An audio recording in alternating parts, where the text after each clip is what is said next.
ಒಂದು ಅಬ್ಸರ್ವ್ ಮಾಡಬೇಕು. ಯಾಕಂದ್ರೆ ಮದನ್ ಪ್ರಶ್ನೆ ಮಾಡ್ತಾರಲ್ಲ ಅಲ್ಲಿ ತನಕ ಮಾತ್ರ ಈಗ ಚುನಾವಣಾಧಿಕಾರಿ ವಿಡಿಯೋನ ರಿಲೀಸ್ ಮಾಡಿರೋದು. ಆದ್ರೆ ಉಳಿದ ಅರ್ಧ ವಿಡಿಯೋ ಕೊಡೋದಕ್ಕೆ ಹಾಗಾದ್ರೆ ಚುನಾವಣಾಧಿಕಾರಿಗಳು ಯಾಕೆ ಒಪ್ಕೊಳ್ತಾ ಇಲ್ಲ? ಪೂರ್ತಿ ವಿಡಿಯೋಗಾಗಿ ಚುನಾವಣಾಧಿಕಾರಿಗಳಿಗೆ ಮದನ್ ಪದೇ ಪದೇ ಮನವಿಯನ್ನ ಮಾಡ್ಕೊಳ್ತಾನೆ ಇದ್ದಾರೆ. ಆದ್ರೆ ಇದೀಗ ಸತಾಯಿಸಿ ಒಂದು ಅರ್ಧ ವಿಡಿಯೋ ಕೊಟ್ಟಿದ್ದಾರೆ. ಆದ್ರೆ ಆ ಅರ್ಧ ವಿಡಿಯೋದಲ್ಲಿ ಏನೂ ಇಲ್ಲ. ಆಕ್ಷೇಪದ ನಂತರ ಇದೆಯಲ್ಲ ಆ ವಿಡಿಯೋ ತುಂಬಾನೇ ಇಂಪಾರ್ಟೆಂಟ್. ಆ ವಿಡಿಯೋವನ್ನ ನೀವು ಫಸ್ಟ್ ರಿಲೀಸ್ ಮಾಡಿ ಅಂತ ಚುನಾವಣಾಧಿಕಾರಿಗೆ ಮನವಿಯನ್ನ ಮದನ್ ಮಾಡ್ತಾನೆ ಇದ್ದಾರೆ. ಆಕ್ಷೇಪದ ನಂತರದ ವಿಡಿಯೋವನ್ನ ಚುನಾವಣಾಧಿಕಾರಿ ಕೊಡ್ತಾ ಇಲ್ಲ. ಆಕ್ಷೇಪದ ನಂತರ ಸ್ಥಳದಲ್ಲೇ ಲಿಖಿತ ದೂರನ್ನ ಮದನ್ ಅಲ್ಲೇ ಕೊಟ್ಟು ಬಂದಿದ್ರು. ಪೂರ್ಣ ಪ್ರಮಾಣದ ವಿಡಿಯೋಗೆ ಮತ್ತೊಮ್ಮೆ ಇದೀಗ ಮದನ್ ಒಂದು ಕಂಪ್ಲೇಂಟ್ ಅನ್ನ ಕೊಟ್ಟಿದ್ದಾರೆ.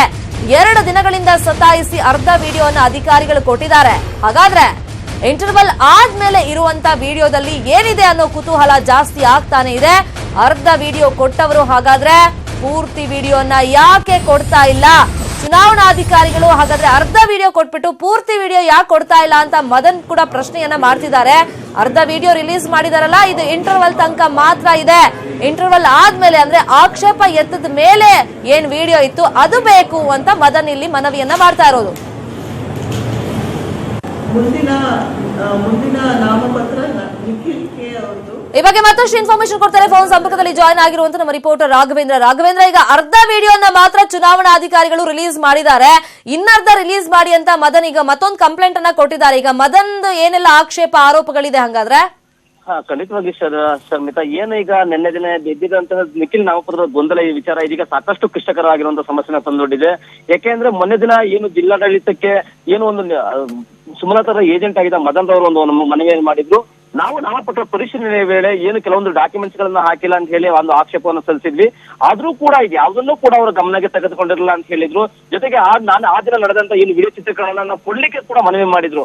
ಅದರಂತೆ ಕೂಡ ಏನು ಇವತ್ತು ಜಿಲ್ಲಾಡಳಿತ ಕಲೆಗೂ 2 ದಿನಗಳ ನಂತರ ಒಂದು ಅರ್ಧ ಮಾತ್ರ ವಿಡಿಯೋನ ಕೊಟ್ಟಿದೆ.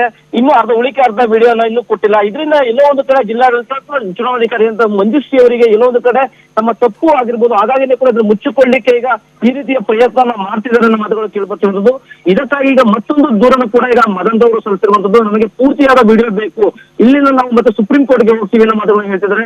ಎಲ್ಲೋ ಒಂದು ಕಡೆ ನಿಜಕ್ಕೂ ಕೂಡ ಈಗ ನಿಖಿಲ್ ರವರ ನಾಮಪತ್ರದ ವೇಳೆ ತಿರಸ್ಕೃತ ಆಗಬಹುದು ಅನ್ನೋ ಕಾರಣಕ್ಕೆ ಎಲ್ಲವನ್ನ ಮುಚ್ಚಿಡ್ಲಿಕ್ಕೆ ಜಿಲ್ಲಾಡಳಿತ ಈ ರೀತಿ ಅರ್ಧ ವಿಡಿಯೋನ ಕೊಟ್ಟಿದೆ ಅನ್ನೋ ಮಾತುಗಳು ಕೂಡ ಕೇಳ್ಬರ್ತಿರೋದು.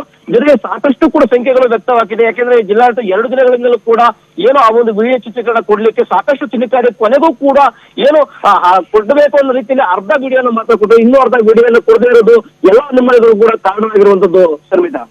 ಓಕೆ ರಾಘವೇಂದ್ರ, ಈಗ ಮದನ್ ಅವರ ಆಕ್ಷೇಪ ಏನು? ಈಗ ಅವ್ರ ಆಕ್ಷೇಪ ಎಲ್ಲ ಎತ್ತದ ಮೇಲೆ ಅವತ್ತು ಏನಾಯ್ತಂತೆ ಆಕ್ಚುಲ್ ಆಗಿ ಅವ್ರು ಹೇಳೋ ಪ್ರಕಾರ? ಖಂಡಿತವಾಗಿಯೂ ಶರ್ಮಿತಾ, ಏನು ನಾಮಪತ್ರ ಪರಿಶೀಲನೆ ವೇಳೆ ಇತ್ತು ಆ ವೇಳೆಯಲ್ಲಿ ನಿಖಿಲ್ ರವರು ಸಲ್ಲಿಸುವಂತ ನಾಮಪತ್ರದಲ್ಲಿ ಫಾರ್ಮ್ 26 ನಲ್ಲಿ 8 ಕಾಲಮ್ ಇತ್ತು. ಅದರಲ್ಲಿ ಕೇವಲ 3 ಕಾಲಮ್ ಅನ್ನು ಮಾತ್ರ ಇತ್ತು. ಅದಕ್ಕೂ ಏನು ಹಳೆಯ ಫಾರ್ಮೆಟ್ ನಲ್ಲಿ ಒಂದು ನಾಮಪತ್ರವನ್ನು ಅಫಿಡವಿಟ್ ಅನ್ನ ಕೊಟ್ಟಿದ್ರು. ಆದ್ರೆ ಆ ಒಂದು ದಿನ ಏನು ನಾಮಪತ್ರ ಪರಿಶೀಲನೆ ವೇಳೆ ಇನ್ನು ಉಳಿಕೆಯಾದಂತಹ ಹೊಸ ಡಾಕ್ಯುಮೆಂಟ್ಸ್ ಅನ್ನು ಕೊಟ್ಟಿರಲಿಲ್ಲ. ಇದಕ್ಕೆ ಒಂದು ಆಕ್ಷೇಪವನ್ನು ವ್ಯಕ್ತಪಡಿಸಿದ್ರು ಆ ಸಮಯದಲ್ಲೇ. ಆದ್ರೆ ಅದನ್ನ ಮುಚ್ಚಿಟ್ಟಂತಹ ಏನು ಚುನಾವಣಾಧಿಕಾರಿಗಳು ಅದನ್ನ ಯಾರಿಗೂ ಕೂಡ ಶೋ ಮಾಡಿರಲಿಲ್ಲ.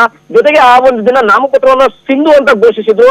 ಇದಕ್ಕೆ ಒಂದು ಆಕ್ಷೇಪವನ್ನು ವ್ಯಕ್ತಪಡಿಸಿದಂತ ಮದನ್ ರವರು ಆ ದಿನವೇ ಒಂದು ಚುನಾವಣಾ ಆಯೋಗಕ್ಕೂ ಸೇರಿದಂತೆ DC ಅವರಿಗೂ ಕೂಡ ಒಂದು ಮನವಿಯನ್ನ ಮಾಡಿದ್ರು. ಆದ್ರೆ ಯಾವುದೇ ಮನವಿಯನ್ನು ಪುರಸ್ಕರಿಸಿದ ಹಿನ್ನೆಲೆಯಲ್ಲಿ ಇದೀಗ ಈ ಒಂದು ಸಮಸ್ಯೆ ಸಾಕಷ್ಟು ಕ್ಲಿಷ್ಟಕರವಾಗಿರುವಂತದ್ದು. ಯಾಕೆಂದ್ರೆ ಈಗ ಏನು ಈ ಒಂದು ನಿಖಿಲ್ ರವರ ನಾಮಪತ್ರ ಕ್ರಮಬದ್ಧ ಆಗಿಲ್ಲ ಅಂತ ಹೇಳಿದ್ರೆ ಅದನ್ನ ತಿರಸ್ಕರಿಸಬೇಕಾಗಿದ್ದು ಚುನಾವಣಾಧಿಕಾರಿ ಕರ್ತವ್ಯ. ಅದನ್ನ ಮುಚ್ಚಿಟ್ಟು ಈಗ ಎಲ್ಲೋ ಒಂದು ಕಡೆ ಸರ್ಕಾರದ ಪರವಾಗಿ ಚುನಾವಣಾಧಿಕಾರಿಗಳು ಕೆಲಸ ಮಾಡ್ತಿರ್ಬೋದು ಸಂಖ್ಯೆ ವ್ಯಕ್ತ ಆಗಿದೆ.